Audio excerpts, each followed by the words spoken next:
کہ بغداد کا بہت بڑا عالم، بہت بڑے متقی فقیہ تھے، شاگردوں کو ساتھ لے کے حج کے لیے نکلے، اور جب حج کے لیے نکلے، اللہ اکبر،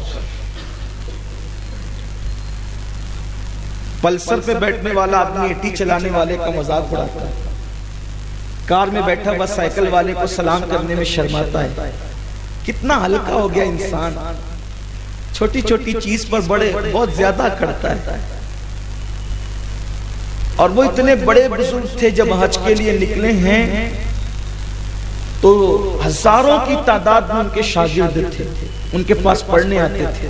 انہوں نے اپنے شاگردوں سے کہا دیکھو ہم اللہ کے توکل پہ نکلیں گے اور ایسے فقیرانہ اور تصوفانہ انداز میں ہم سفر کریں گے کہ ہم ساتھ میں کوئی توشہ بھی نہیں لیں گے، متوکلین کے انداز میں نکلیں گے، ہم اہل توکل کے انداز میں، کوئی توشہ ساتھ میں نہیں ہوگا. اب استاد نے کہہ دیا تو شاگرد مان لیے، سب ان کے پیچھے پیچھے چل پڑے. جب ان کے پیچھے پیچھے چل پڑے، بہت دور تک دھوپ میں سفر کیا، چلچلاتی بھی دھوپ میں سب جھلس گئے. پانی کی پیاس تھی، تڑپ گئے، پانی پانی، العطش العطش. اور شاگردوں نے کہا استاد آپ تو بڑے متقی ہیں، دھوپ آپ کو اتنا نہیں ستاتی، لیکن ہم تو جھلس گئے.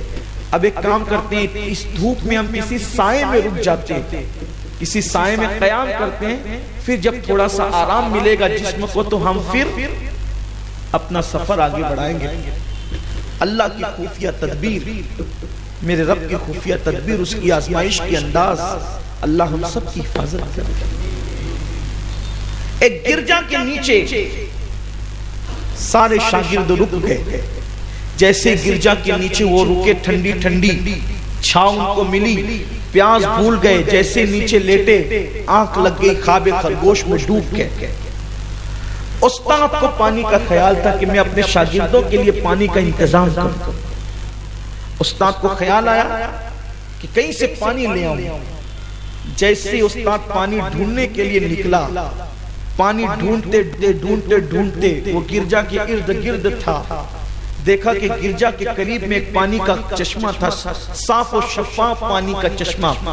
اس نے جیسے ہی پانی کے چشمے میں جب وہ اپنا مشکیزہ ڈبایا، اس پانی کے چشمے کے اندر ایک خوبصورت چاند جیسی شکل نظر آئی، چاند جیسا مخڑا دکھائی دیا.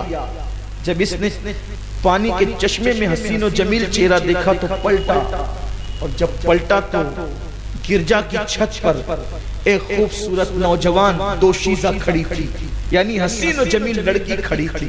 جیسے ہی خوبصورت لڑکی پر اس کی نظر پڑی، آنکھیں چار کیا ہوئی، دل پہلو سے نکلا اور ایسا لگا کہ جیسے کسی نے اس کو چھین لیا.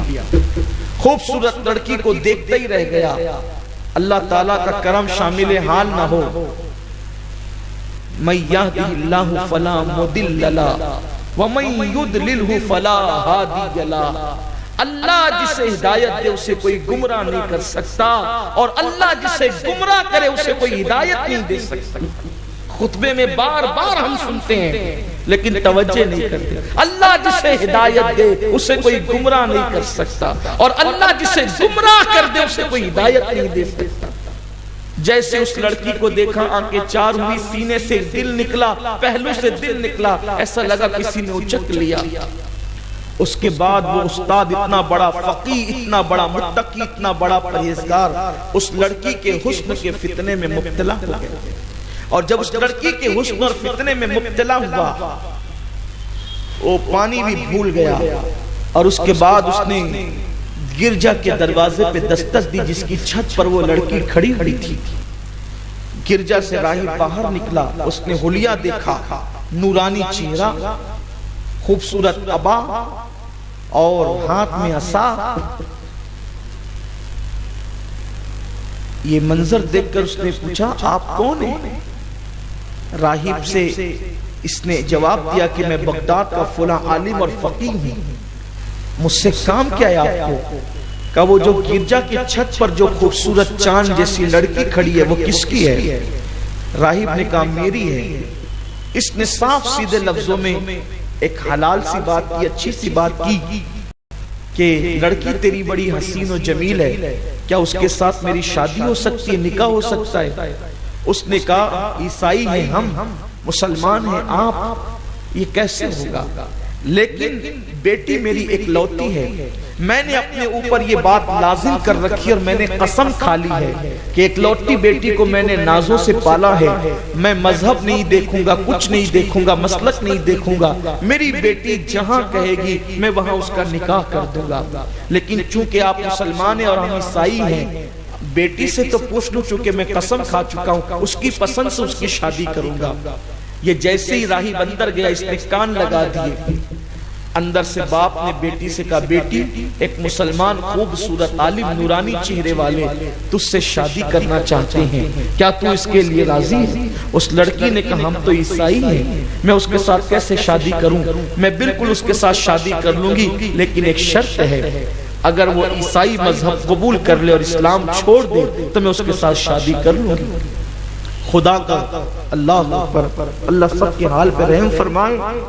ابھی ادھر باپ بیٹے بات کر رہے ہیں، بیٹی اور باپ بات کر رہے ہیں، اس نے چیخ کر کہا معاذ اللہ میں عیسائی ہو گیا، اسلام چھوڑ دیا۔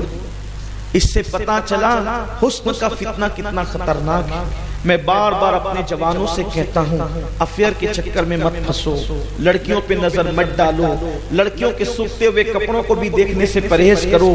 اللہ اکبر، یوٹیوب کا استعمال، فیس بک کا استعمال کرتے ہو تو جیسے ہی گندے مناظر سامنے آئے نظریں پھیر لیا کرو، حتی الامکان کم سے کم انٹرنیٹ کا استعمال کرو، کہیں اس فتنے میں مبتلا نہ ہو جاؤ، کہیں اس آزمائش میں مبتلا نہ ہو جاؤ۔ اس شخص نے چیخ کر کے کہا معاذ اللہ کہ وہ عیسائی ہو گیا۔ جیسے ہی راہی باہر نکلا، راہی باہر نکلنے کے بعد کہتا ہے تم نے عیسائیت کا مذہب تو قبول کر لیا، نصرانیت کا مذہب تو قبول کر لیا، لیکن میری بیٹی کے ساتھ اب نکاح کا وقت آتا ہے۔ جیسے ہی اللہ اکبر نکاح کی بات آئی، اس لڑکی نے کہا ہم تو مالدار لوگ ہیں، ہم بہت مالدار ہیں اور تم فقیر ہو، میرا نکاح ہو تو جائے گا تمہارے ساتھ، لیکن دین مہر کیا دو گے، مہر میں کیا ادا کرو گے؟ تو اس نے کہا میرے پاس تو ابھی فی الحال کچھ بھی نہیں ہے۔ اس وقت اس لڑکی نے کہا اب نکاح نہیں ہوگا، نکاح سے پہلے بطور مہر پہلے تم کو 1 سال تک کے ہمارے سور چرانے ہوں گے، خنزیر چرانے ہوں گے، اس کے بعد جو ہے تمہارے ساتھ نکاح ہوگا۔ اللہ اکبر، اللہ کی خفیہ تدبیر، اللہ ہم سب کو اپنی خفیہ تدبیر سے بچائے۔ اس امام نے، اس فقیہ نے، اس محدث نے، اس عالم نے کہا میں تمہارے سور چرانے کے لیے تیار ہوں۔ اور امام ابن الجوزی نے لکھا ہے اپنی کتاب میں، جس عصا کا ٹیک لگا کر وہ جمعہ کے دن منبر پہ خطبہ دیتا تھا، جس عصا کا ٹیک لگا کر وہ عیدین کا خطبہ دیتا تھا، جس عصا کا ٹیک لگا کر وہ حدیثیں پڑھتا تھا، قال اللہ قال رسول کی باتیں کرتا تھا، وہ اس عصا کو لے کر کے نکل گیا اور عصا کے ذریعے سے خنزیر اور سور چرانے لگا، کھیتوں کے اندر سور چرانے لگا، سور کے بچوں کو اس عصا سے وہ ہانکنے لگا اور وہ اس میں مصروف ہو گیا۔ شاگردوں کی نیند کھلی تو انہوں نے دیکھا کہ استاد غائب، استاد کو ادھر ادھر ڈھونڈا، استاد نہیں ملا۔ جب استاد نہیں ملا تو انہوں نے سوچا کہ استاد کا حال اگر کوئی بتا سکتا ہے تو یہ راہب بتا سکتا ہے۔ وہ راہب کے دروازے پہ پہنچے، ہزاروں شاگرد، اور کہا ہمارا استاد کہاں گیا؟ ان کو یوں لگا کہ ہمارا استاد مسلمان ہے، کہیں پر یہ راہب نے تو اس کو قتل نہیں کر دیا یا کیا کر دیا۔ پہنچے تو راہب نے پورا واقعہ، لڑکی والا واقعہ، خنزیر والا واقعہ سب پورا کی پورا بیان کیا۔ شاگردوں میں کوہرام مچ گیا، چیخ و پکار مچ گئی، ہلہ مچ گیا، رونے دھونے لگے۔ پھر سوچا کہ چلو آخر استاد ہے، اس کو نصیحت کریں گے، اس کو سمجھائیں گے، اس کو منائیں گے۔ سارے شاگرد پہنچے تو دیکھا خطبے والے عصا سے وہ سور چرا رہا ہے، ان کے پیچھے پیچھے بھاگ رہا ہے، ادھر سور جاتا ہے تو عصا لگاتا ہے، ادھر سور جاتا ہے تو عصا لگاتا ہے۔ اللہ اکبر۔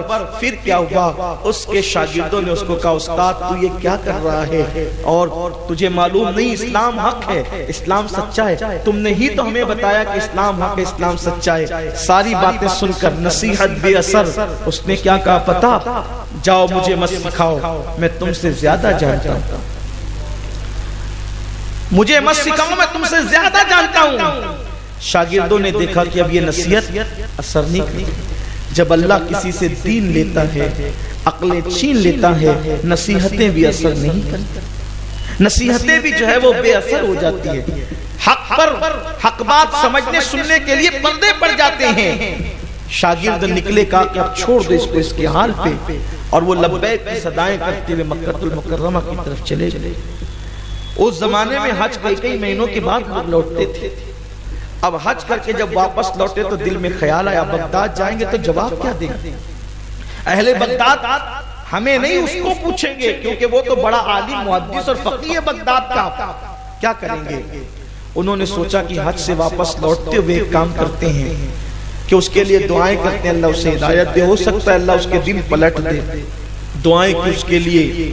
اور جب آئے تو دیکھا کہ پھر وہ سور چلا رہا تھا. اب تو اس کی شکل بھی تبدیل ہو رہی تھی، اس کے حالات بھی بدل چکے تھے. اللہ اکبر. سور چراتے ہوئے دیکھا، لوگ رونے لگے. پھر کہا استاد سنبھل جا، سدھر جا، عیسائیت مذہب حق نہیں ہے، اسلام حق ہے. بہت ساری باتیں بتائی. پھر بھی اس نے کہا جاؤ جاؤ میں تم سے زیادہ جانتا ہوں. پھر وہ لوگ نکل گئے ہدایت کی دعا کرتے ہوئے. پھر ہدایت کی دعا کرتے ہوئے جب نکلے، کچھ دور پہنچے تھے کہ دیکھا کہ ایک سایہ ہاتھ دیتا ہوا آ رہا ہے. وہ رک گئے. سایہ آگے بڑھتا رہا. آواز آئی رکو رکو رکو. یہ سب رکے ہوئے تھے. قریب آیا، کہا کہ میں اللہ کو گواہ بنا کر تم سب کو گواہ بنا کے توبہ کرتا ہوں اور پڑھتا ہوں لا الہ الا اللہ محمد رسول اللہ. مذہب اسلام ہی حق اور سچا مذہب ہے. اللہ نے اس کو پھر سے ایمان کی دولت عطا کر دی، اور پھر وہ بندہ شاگردوں کے ساتھ چل پڑا، لیکن حج کی سعادت سے محروم رہا. جب بغداد گئے، پھر وہی مسند، پھر وہی جاہ و جلال، پھر وہی عزت، پھر وہی وقار، پھر وہی تقوی، پھر وہی پرہیزگاری. ایک دن حدیث کے درس کی محفل سجی ہوئی تھی. ایک لڑکی آئی، اس نے دروازے پہ دستک دی. دروازہ کھولا گیا. لڑکی اندر داخل ہوئی اور وہ آ کر کے اسی عالم اور فقیہ کے پاس بیٹھ گئی. تو اس نے کہا کہ مجھے کلمہ پڑھا کر مسلمان بناؤ. لڑکی مسلمان بن گئی. بہت خوبصورت تھی. اس عالم نے اس کو پہچان لیا، شاگردوں نے بھی پہچان لیا. تو اس لڑکی سے پوچھا کہ تو یہاں کیسے آئی؟ تو کہا کہ جب یہ نکل گئے عیسائیت سے اور پھر بعد میں انہوں نے کلمہ پڑھ لیا، تو کچھ دنوں کے بعد دن گزرتے گئے، چونکہ ان کی محبت بھی میرے دل میں پیدا ہو گئی تھی کہ انہوں نے میرے محبت میں معاذ اللہ اسلام چھوڑ دیا. ایک رات میں سوئی، میری قسمت جاگ گئی. میں نے خواب میں سید السادات مولائے کائنات باب مدینۃ العلم حسنین کے بابا زہرا کے شوہر علی مرتضیٰ کو دیکھا، اور علی نے مجھ سے کہا اے لڑکی اسلام مذہب سچا ہے اور جا اور اسلام قبول کر لے. تو میں اسلام قبول کرنے آئی ہوں. اب اسلام قبول تو کر لیا مولا کے کہنے پر، لیکن چاہتی ہوں کہ اب آپ کے ساتھ میرا نکاح ہو جائے. اب اس لڑکی کے ساتھ نکاح بھی ہو گیا. نکاح ہو گیا. نکاح کے بعد شاگردوں نے پوچھا استاد جس لڑکی کے لیے عیسائی ہوئے تھے وہ لڑکی مسلمان ہو کر کے مل گئی، لیکن استاد یہ بتائیے کہ آپ کو اللہ نے اتنی بڑی آزمائش میں مبتلا کیا. توجہ، اصل بات اب آ رہی ہے. اصل بات، اصل عنوان اب آ رہا ہے. استاد آپ اتنے بڑے عالم ہو کر کے بگڑ گئے تھے، گمراہ ہو گئے تھے، کافر ہو گئے تھے، عیسائیت آپ نے قبول کر لی تھی، کیا وجہ تھی؟ اللہ نے آپ کو اتنی بڑی آزمائش میں کیوں مبتلا کیا؟ اللہ نے آپ کے ساتھ خفیہ تدبیر کیوں کی؟ اس شخص نے کہا اس کی ایک وجہ ہے، ایک وجہ، ایک اور صرف ایک وجہ. کہا وہ ایک وجہ کیا ہے؟ تو کہا کہ ایک شخص عیسائی تھا، وہ اسلام قبول کرنے کے لیے میرے پاس آیا اور آ کر کے سیدھا مجھے لپٹ گئے. وہ آیا اور آ کر سیدھا مجھے لپٹ گیا. تھوڑی یہاں پر میں آپ کی سوچ اللہ کرے بدل جائے ہماری. اگر کوئی عطر میں معطر ہو اور وہ ہمارے گلے ملنا چاہے، ہم اس سے گلے ملتے ہیں. اگر کوئی مالدار ہو ہم سے گلے ملنا چاہے، ہم اس سے گلے ملتے ہیں. اگر کوئی غریب ہمیں لپٹنے کی کوشش کرے جس کے پسینے سے بدبو آ رہی ہو، تو ہم فوراً دور ہٹ جاتے ہیں. یہ دل کا تکبر ہے, یہ دل کی انانیت ہے نا, لوگ یہ کرتے ہیں. لیکن کسی کا پسینہ آخر اس کی بدبو ہی تو ہے. پسینے کی بدبو تکبر کی بدبو سے کم ہے, کیونکہ پسینے کی بدبو پانی سے دھلی جا سکتی ہے, لیکن تکبر کی بدبو 7 سمندروں کے پانی سے بھی دھلی نہیں جا سکتی. انسانوں کے لیے آج مفاد پرستی, مطلب پرستی, دولت پرستی, ہوس پرستی, نفس پرستی, بس اسی کے اندر انسان ڈوب گیا ہے. حق پرستی کے سوا ہر چیز کر رہا ہے انسان. حق پرستی نہیں ہے الا ماشاءاللہ باقی سب ہے. وہ عالم جس کو عیسائیت کی طرف وہ چلا گیا تھا, کافر ہو گیا تھا, پھر اللہ نے توبہ کی توفیق دی. شاگردوں نے پوچھا کہ کیوں یہ ہوا, تو کہا کہ ایک عیسائی اسلام قبول کرنے کے لیے آیا اور وہ مجھ سے لپٹ گیا. جب لپٹا تو میں نے عذرائے انانیت اور تکبر کا چل ہٹ, میں تجھ سے بہتر ہوں. کیا کہا؟ چل ہٹ, میں تجھ سے بہتر ہوں. اس عیسائی نے روتے ہوئے کہا بہتر اللہ کے علم میں کون ہے, یہ تو اللہ جانتا ہے. اللہ کے علم میں بہتر کون ہے, یہ تو اللہ جانتا ہے. وہ شخص کہتا ہے پھر مجھے پتا چلا کہ وہ مسلمان ہو گیا اور اتنا متقی, اتنا پرہیزگار ہوا کہ اس کے تقوی کے چرچے ہونے لگے, اس کے چرچے ہونے لگے. اور صرف ایک جملے کی وجہ سے کہ چل ہٹ میں تجھ سے بہتر ہوں, بس اسی ایک جملے کی وجہ سے اللہ نے میرا ایمان چھین لیا اور میں عیسائی ہوں. اب آپ مجھے بتائیں چل ہٹ میں تجھ سے بہتر ہوں, یہ ایک جملہ اتنے بڑے فقیہ اور محدث کو اتنی بڑی آزمائش میں گرفتار کر سکتا ہے. تو آج ہم کتنی بڑی بڑی باتیں کرتے ہیں, جو نہیں کرتے وہ بہت بڑی بڑی سوچتے ہیں. اس لیے ان کو اللہ کی خفیہ تدبیر سے بچنا چاہیے. میں فلان کو, میرا خاندان سب سے بڑا اور باقی سارے خاندان نچلے ہیں, میں بڑے باپ کا بیٹا ہوں, میرا کاروبار اتنا بڑا ہے, باقی سارے کاروبار نچلے ہیں. ارے نچلا اچلا مت سوچو, اس لیے کہ پتا نہیں اس کی نظر میں کون بہتر ہے. ارے اس کی شان تو یہ ہے کہ پھر وہ حبشیوں کو بھی کعبے پر چڑھاتا ہے. اس کی شان تو یہ ہے کہ اللہ اکبر, پھر وہ غلاموں کو بھی امامت کے قابل بناتا ہے.